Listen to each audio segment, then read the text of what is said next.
नमस्कार, मैं हूं वैष्णवी। रूबरू बिहार पर आज दिन भर की बड़ी खबरों में आपका स्वागत है। चलिए जानते हैं देश प्रदेश की अब तक की बड़ी खबरों को। बिहार लोक सेवा आयोग द्वारा चयनित शिक्षकों द्वारा जमा किए ऑनलाइन और ऑफलाइन कागजातों का अब सत्यापन होगा। शिक्षा विभाग द्वारा पहले और द्वितीय चरण में चयनित जिले के 5,467 शिक्षकों के कागजात का सत्यापन किया जाएगा। शिक्षकों द्वारा जो प्रमाण पत्र और उनके शैक्षणिक योग्यता से जुड़े अपलोड किए गए थे, उनका मिलान बिहार बोर्ड सहित अन्य बोर्ड के वेबसाइट से किया जाएगा, ताकि यह पता चल सके कि वह सही है या नहीं। बिहार में अप्रैल महीने में पहली बार शुक्रवार को पटना का अधिकतम तापमान 41 डिग्री सेल्सियस के पार पहुंचा। ऐसे में अब मौसम विभाग के तरफ से अलर्ट जारी किया गया है। मौसम विभाग ने राज्य के कुछ जिलों में 23 अप्रैल तक लू चलने के आसार बताए हैं, जबकि राज्य के ज्यादातर शहरों में गर्म तेज पछुआ चलने के कारण लू जैसे हालात बने रह सकते हैं। अगले 3 दिनों के दौरान अधिकतम तापमान में 2 से 3 डिग्री सेल्सियस की वृद्धि हो सकती है। शिक्षा विभाग के अपर मुख्य सचिव के पाठक अक्सर सुर्खियों में बने रहते हैं। इस बार फोन नहीं उठाने वाले बिहार के 25 जिलों के 67 बीईओ के खिलाफ अपर मुख्य सचिव के पाठक ने बड़ी कार्रवाई की है। 67 प्रखंड शिक्षा पदाधिकारियों का वेतन बंद करने का आदेश जारी किया है। कमांड एंड कंट्रोल सेंटर का फोन नहीं उठाने के आरोप में इन 67 बीईओ पर कार्रवाई की गई है। चीन के पड़ोसी मुल्क फिलीपींस को भारत ने ब्रह्मोस सुपरसोनिक क्रूज मिसाइल की पहली खेप सौंप दी है। दोनों देशों में वर्ष 2022 में 37.5 करोड़ अमेरिकी डॉलर का समझौता हुआ था। भारतीय वायुसेना ने फिलीपींस के मरीन कॉर्प्स को हथियार प्रणाली पहुंचाने के लिए अपने अमेरिकी मूल C-17 ग्लोब मास्टर परिवहन विमान को मिसाइलों के साथ फिलीपींस भेजा। सुप्रीम कोर्ट ने नागरिकता संशोधन नियम 2024 को चुनौती देने वाली एक याचिका पर शुक्रवार को केंद्र और असम सरकार से जवाब तलब किया है। प्रधान न्यायाधीश DY चंद्रचूड़ और न्यायमूर्ति JB पारदीवाला की पीठ ने याचिकाकर्ता गुवाहाटी निवासी हिरेन गोहेन का प्रतिनिधित्व करने वाले एक वकील की दलीलों को सुनने के बाद राज्य सरकार और केंद्रीय गृह और विदेश मंत्रालयों को नोटिस जारी किया है।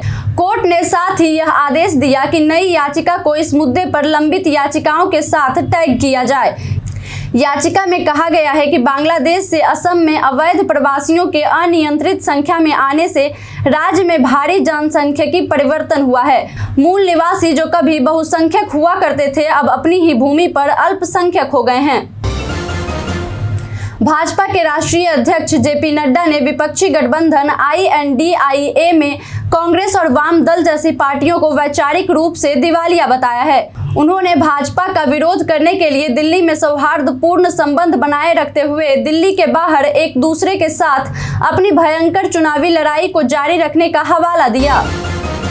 लोकसभा चुनाव में एक निर्दलीय उम्मीदवार के नामांकन पत्र रद्द होने के मामले में सुप्रीम कोर्ट ने तल्ख टिप्पणी की है। कोर्ट ने यह कड़ी टिप्पणी बिहार के एक व्यक्ति की याचिका को खारिज करते हुए की। मुख्य न्यायाधीश DY चंद्रचूड़ ने मामले की सुनवाई करते हुए कहा कि अगर कोर्ट नॉमिनेशन रद्द होने के खिलाफ दायर की गई याचिकाओं पर विचार करना शुरू कर दे तो अराजकता फैल जाएगी।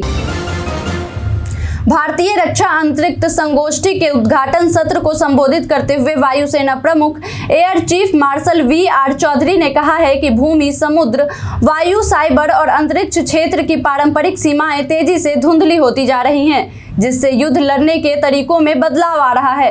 वायुसेना प्रमुख ने यह भी कहा कि हमारी रणनीति स्वायत्तता बनाए रखने के लिए क्षमताओं का विकास किया जाना चाहिए, जो अंतरिक्ष में हमारे हितों की रक्षा करे। टेस्ला के CEO एलॉन मस्क ने भारत की अपनी नियोजित यात्रा स्थगित कर दी है। मस्क का आने वाला सोमवार को PM मोदी से मिलने का प्लान था। इस मुलाकात में एलॉन मस्क कई बड़ी घोषणाएं भी करने वाले थे। प्रधानमंत्री मोदी से मिलने के बाद मस्क भारतीय बाजार में प्रवेश करने के लिए कई योजनाओं की घोषणा करने वाले थे। समाचार एजेंसी राइटर के मुताबिक अभी ये सामने नहीं आया है कि मस्क ने अपनी यात्रा स्थगित क्यों की है। टेस्ला और PM मोदी का अभी कोई बयान सामने नहीं आया है।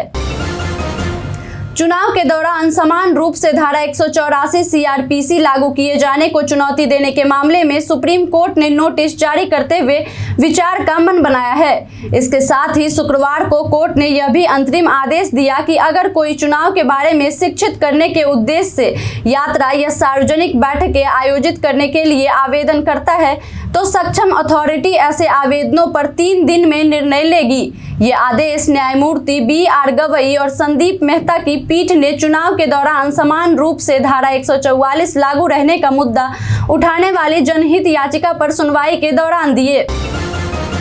अखिल भारतीय आयुर्विज्ञान संस्थान रायपुर में 129 पदों पर भर्ती निकाली गई है। इस भर्ती के माध्यम से professor, additional professor, associate professor, assistant professor पदों को भरा जाएगा।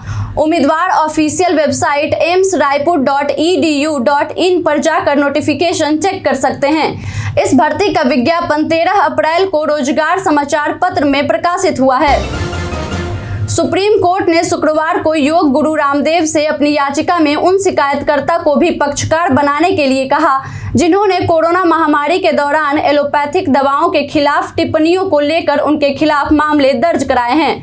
रामदेव ने शीर्ष अदालत में याचिका दायर कर आपराधिक कार्रवाई पर रोक लगाने की मांग की है। इंडियन मेडिकल एसोसिएशन के पटना और रायपुर केंद्र ने 2021 में शिकायत दर्ज कराई थी कि रामदेव की टिप्पणियों से कोरोना के खिलाफ लड़ाई पर प्रतिकूल प्रभाव पड़ने की आशंका है। रामदेव की याचिका पर सुनवाई कर रही जस्टिस MA सुंदरेश और PB वराले की पीठ ने कहा कि रामदेव को राहत हासिल करने के लिए शिकायतकर्ताओं को भी पक्षकार बनाने की जरूरत है। रक्षा अनुसंधान और विकास संगठन DRDO ने अप्रेंटिस सहित कई अन्य पदों के लिए 38 वैकेंसी निकाली है। इस पदों पर भर्ती के लिए उम्मीदवार वेबसाइट drdo.gov.in पर जाकर आवेदन कर सकते हैं। चैट GPT बनाने वाली कंपनी OpenAI ने भारत में पहला एम्प्लॉय हायर किया है। कंपनी ने वर्तमान में ट्रू कॉलर में डायरेक्टर ऑफ पब्लिक अफेयर्स की जिम्मेदारी संभाल रही प्रज्ञा मिश्रा को एम्प्लॉय के तौर पर नियुक्त किया है। प्रज्ञा इस महीने के अंत में जिम्मेदारी संभाल सकती हैं। रिपोर्ट के मुताबिक प्रज्ञा मिश्रा OpenAI के लिए भारत में पब्लिक पॉलिसी अफेयर्स हेड की जिम्मेदारी संभालेंगी। प्रधानमंत्री मोदी ने परभनी में जनसभा को संबोधित करते हुए कहा कि इस चुनाव कमीशन भारत को तीसरी सबसे बड़ी आर्थिक शक्ति बनाने वाला चुनाव है। इस दौरान उन्होंने कहा कि पिछली सरकार में हमने चंद्रयान की सफलता देखी है, लेकिन अब अगली सरकार में 140 करोड़ देशवासी गगनयान की सफलता भी देखेंगे। इस दौरान PM ने सर्जिकल स्ट्राइक का भी जिक्र किया। CJI चंद्रचूड़ ने अपराध के न्याय प्रणाली के प्रशासन में भारत के प्रगतिशील मार्ग पर आयोजित एक सम्मेलन को संबोधित करते हुए नए आपराधिक न्याय कानूनों को समाज के लिए एक ऐतिहासिक पल बताया। उन्होंने शनिवार को कहा कि भारत अपनी आपराधिक न्याय प्रणाली में महत्वपूर्ण बदलाव के लिए तैयार है। इस दौरान उन्होंने कहा कि नए कानून तब सफल होंगे जब हम इसे स्वीकार करेंगे। साथ ही उन्होंने कहा कि नए लागू कानूनों ने आपराधिक न्याय पर भारत के कानूनी ढांचे को एक नए युग में बदल दिया है। बिग बॉस 17 विनर और stand up comedian Munawar Faruqui हमेशा ही चर्चा में बने रहते हैं। इस बीच खबर आई है कि मुनव्वर फारूकी की तबीयत बिगड़ गई है। मुनव्वर फारूकी ने अपने इंस्टाग्राम ब्रॉडकास्ट चैनल पर अपनी एक फोटो शेयर की है। इस फोटो में कॉमेडियन के हाथ में IV ड्रिप लगी हुई नजर आ रही है। इस फोटो के साथ उन्होंने लिखा है कि नजर लग गई। मेटा अपने मैसेजिंग ऐप व्हाट्सएप में यूजर्स के लिए हमेशा कोई ना कोई नए फीचर्स को पेश करता रहता है ताकि वो अपने ऐप को यूजर्स के लिए दुनिया का सबसे आकर्षित मैसेजिंग ऐप बना सके। इसी क्रम में मेटा अपने इस मैसेजिंग ऐप में 2 नए फीचर को लेकर आने वाला है। व्हाट्सएप के इन 2 फीचर्स में से एक फीचर का नाम क्विक स्टेटस रिएक्शन फीचर है। इस फीचर के जरिए यूजर्स किसी भी अन्य यूजर्स के स्टेटस पर क्विक रिएक्शन दे पाएंगे। ऐसा फीचर इंस्टाग्राम और फेसबुक में मौजूद है, लेकिन अब मेटा व्हाट्सएप यूजर्स को भी स्टेटस पर क्विक रिएक्शन का फीचर देने वाली है। यूपी के लखनऊ के रहने वाले आदित्य श्रीवास्तव का UPSC टॉप करने के साथ ही पहला रिकॉर्ड ये है कि इन्होंने UPSC इंटरव्यू में से पिछले 10 साल के टॉपर्स में सबसे ज्यादा नंबर हासिल किए हैं। इसके अलावा IPS रहते हुए UPSC टॉपर बनना भी एक रिकॉर्ड है। आदित्य श्रीवास्तव ने कुल 1099 अंक हासिल किए हैं। बॉलीवुड मेगा स्टार अमिताभ बच्चन के सुपरहिट टीवी शो कौन बनेगा करोड़पति के 16वें सीजन को लेकर मेकर्स की तरफ से बड़ा अपडेट शेयर किया गया है। अगर आप केबीसी 16 में कंटेस्टेंट के तौर पर भाग लेना चाहते हैं तो ये खबर आपके लिए ही है। कौन बनेगा करोड़पति 16 के लिए मेकर्स की तरफ से रजिस्ट्रेशन के डेट का ऐलान कर दिया गया है। हाल ही में शो के निर्माताओं ने 26 अप्रैल से शुरू होने वाले रजिस्ट्रेशन के साथ नए सीजन की घोषणा की। हर बार की तरह इस क्विज आधारित रियलिटी शो के नए सीजन को भी mega star Amitabh Bachchan host करेंगे। अपने पिता आनंद मोहन के वायरल वीडियो को चेतन आनंद ने पूरी तरह से गलत बताया है। उन्होंने कहा कि हमारे पापा के बयान को पूरी तरह से तोड़ मरोड़ कर एडिट करके दिया गया है।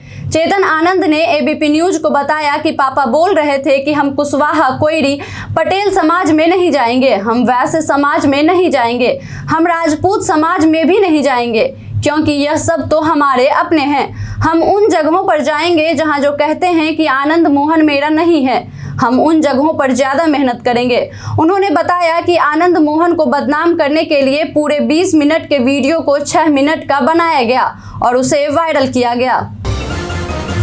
1 जून से शुरू होने जा रहे T20 वर्ल्ड कप 2024 में भारतीय टीम को अपना पहला मैच 5 जून को आयरलैंड क्रिकेट टीम के साथ खेलना है, जिसके लिए टीम इंडिया में शामिल 10 खिलाड़ियों का नाम सामने आया है, जिसमें रोहित शर्मा कप्तान, विराट कोहली, ऋषभ पंत, सूर्य कुमार यादव, जसप्रीत बुमराह, रविंद्र जडेजा, अर्शदीप सिंह, मोहम्मद सिराज, कुलदीप यादव और हार्दिक पांड्या के नाम शामिल हैं। पहली बार जानवर के दूध में बर्ड फ्लू वायरस की पुष्टि हुई है। WHO ने शुक्रवार को कहा कि H5N1 में बर्ड फ्लू वायरस स्ट्रेन संक्रमित जानवरों के कच्चे दूध में बहुत अधिक मात्रा में पाया गया है। हालांकि यह वायरस दूध में कितने समय तक जीवित रह सकता है, इसको लेकर अभी कोई जानकारी उपलब्ध नहीं है। लोकसभा चुनाव 2024 के पहले चरण का चुनाव संपन्न हो चुका है। देश भर में पहले चरण में 102 सीटों पर मतदान हुआ। बिहार में भी पहले चरण में 4 लोकसभा सीटों पर मतदान हुआ। पहले चरण के चुनाव खत्म होने के बाद बिहार में चुनाव आयोग द्वारा प्रेस कॉन्फ्रेंस किया गया। प्रेस कॉन्फ्रेंस के माध्यम से चुनाव आयोग ने बताया कि 4 लोकसभा क्षेत्रों में सुरक्षा कर्मियों द्वारा 71 लाख रुपया कैश बरामद किया गया। तो साथ ही इन 4 लोकसभा क्षेत्रों में लगभग 1,12,000 लीटर शराब जब्त किया गया है, जिसकी बाजार में कीमत लगभग 2 करोड़ रुपए के आसपास है। अमेरिका में IMF और विश्व बैंक की वार्षिक वसंत बैठक चल रही है। इस बैठक में शामिल होने के लिए भारत की तरफ से आर्थिक मामलों के सचिव अजय सेठ भी अमेरिका दौरे पर हैं। अजय सेठ ने बताया कि इस बैठक के दौरान IMF और विश्व बैंक ने भारत की अध्यक्षता में हुए G20 सम्मेलन की तारीफ की है। बैठक में कहा गया कि भारत की अध्यक्षता में हुए G20 सम्मेलन के दौरान वैश्विक मुद्दों पर जिस तरह से आम सहमति बनाई गई वह काबिले तारीफ है। ट्रेन से सफर करने वाले यात्रियों के लिए खुशखबरी है। इस साल गर्मियों में यात्रा की मांग में अनुमानित वृद्धि को देखते हुए रेल मंत्रालय अतिरिक्त ट्रेनों की संख्या में 43% की बढ़ोतरी करने जा रहा है। इससे अधिक यात्रियों को अपने डेस्टिनेशन तक सुविधाजनक ढंग से पहुंचने में मदद मिलेगी। रेल मंत्रालय ने एक बयान में कहा कि यात्रियों की सुविधा सुनिश्चित करने और गर्मियों के दौरान यात्रा की मांग में अनुमानित वृद्धि को ध्यान में रखते हुए रेलवे गर्मी के मौसम में ट्रेनों के रिकॉर्ड 9,111 फेरों का संचालन करने जा रहा है। यूपी बोर्ड ने 10वीं और 12वीं का रिजल्ट जारी कर दिया है, जिसमें 10वीं में 89.55% छात्र पास हुए, जबकि इंटर में 82.60% छात्र पास हुए हैं। यूपी बोर्ड 10वीं रिजल्ट में हाई स्कूल में 86.05% बालक पास हुए और 93.40% बालिकाएं पास हुई। इस तरह लड़कियों का प्रदर्शन काफी अच्छा रहा है। यूपी बोर्ड 12वीं रिजल्ट में 77.78% बालक और 88.42% बालिका पास हुई। इस तरह इंटर में भी लड़कियों का प्रदर्शन लड़कों से अच्छा रहा है। हर साल ईद पर सलमान खान अपने फैंस के लिए फिल्म लेकर आते हैं, लेकिन साल 2024 में ऐसा देखने को नहीं मिला। इस साल सलमान खान की जगह इंडस्ट्री के 3 बड़े चेहरों ने अक्षय कुमार, अजय देवगन और टाइगर श्रॉफ ने उनकी जगह ली, लेकिन लगता है ये बात फैंस को रास नहीं आई है, क्योंकि इस बार ईद पर दो बड़ी फिल्में आई, जहां एक तरफ टाइगर श्रॉफ और अक्षय कुमार की फिल्म बड़े मियां छोटे मियां रिलीज हुई, वहीं दूसरी तरफ अजय देवगन की फिल्म मैदान आई। लेकिन ये दोनों ही फिल्में ईद के 9 दिन बीत जाने के बाद भी बॉक्स ऑफिस पर रेंगती हुई नजर आ रही है। आलम यह है कि अभी दोनों फिल्में अपने बजट का आधा भी नहीं कमा सकी। लोकसभा चुनाव 2024 के लिए देश भर की 102 सीटों पर पहले चरण में शुक्रवार को मतदान हुआ। बिहार की 4 लोकसभा सीटें इनमें शामिल हैं। मतदान के राष्ट्रीय औसत के आंकड़े बताते हैं कि सभी सीटों पर 63% वोट पड़े। बिहार का औसत मतदान 48.3% रहा। यहाँ आंकड़ों की जानकारी देना हमारा मकसद नहीं है। हमारी चिंता का मूल मकसद 37% लोगों का मतदान से दूर रहना है। आंकड़ों के अनुसार 1/3 से अधिक वोटर वोटिंग से दूर रहे हैं, जो मतदाताओं की उदासीनता को दर्शाता है। राजधानी दिल्ली समेत पूरे देश में गर्मी इस साल अप्रैल में ही नए रिकॉर्ड बना रही है। इस गर्मी को देखकर विशेषज्ञों का कहना है कि आने वाले महीनों में गर्मी अपने चरम पर होगी। इस गर्मी के साथ ही लोगों के घरों में एसी चलाना शुरू हो चुका है। एसी का टेम्परेचर नींद को प्रभावित करता है। इसको लेकर नेशनल स्लीप फाउंडेशन ने एक पोल किया था, जिससे पता चला कि कमरे को ठंडा रखने से गहरी और अच्छी नींद आती है। इस पोल में शामिल हर 5 में 4 लोगों ने कहा कि अच्छी नींद के लिए कमरे का तापमान बाहर के तापमान से कम होना जरूरी होता है। आज के लिए इतना ही। जिन लोगों ने हमें कमेंट किया था उनका नाम है गंगा प्रसाद, पप्पू कुमार, मोहम्मद महबूब, अतिश श्रीवास्तव, सालू कुमारी, एमडी वसीम।